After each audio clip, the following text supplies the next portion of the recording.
नमस्कार विद्यार्थी मित्रांनो, आज आपण बघणार आहोत ट्रिग्नॉमेट्रीचे अँगल्स कसे लक्षात ठेवायचे.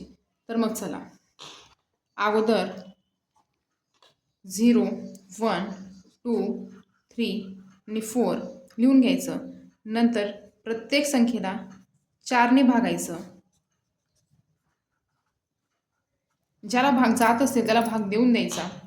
बे एक बे, बे दुने 4, 4 एक 4. नंतर ह्या संख्येला स्क्वेअर रूटमध्ये घ्यायचं.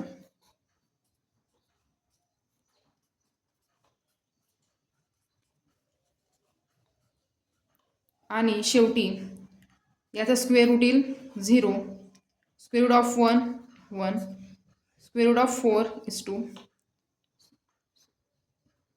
1 अपॉन रूट 2, रूट 3 आणि 4चं रूट 2 आणि हे 1. त्याचप्रमाणे इथं लिहून घ्यायचं 0, 1 अपॉन 2 जे आपलं आलं आहे ते 1 upon 2, 1 upon root 2, root 3 upon 2 आणि 1. आता याला उलटं लिहायचं. जसं की साईन 90 डिग्री 1 आहे तर कॉस 90 डिग्री 1 घ्यायचं. साईन 0 डिग्री 0 आहे तर कॉस 90 डिग्री 0 घ्यायचं. नंतर साईन 60 डिग्री रूट 3 अपॉन 2 आहे तर कॉस 30 डिग्री रूट 3 अपॉन 2 घ्यायचं. आणि साईन 30 1 अपॉन 2 तर कॉस 30 1 अपॉन 2 घ्यायचं आणि हा ॲज इट इज ठेवायचा. आणि तुम्हाला माहीतच असेल sine theta upon cos theta equal to tan theta.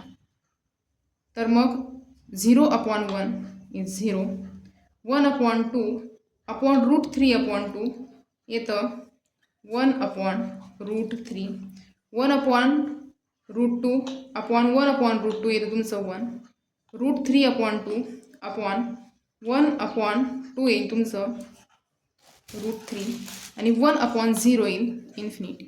Thank you.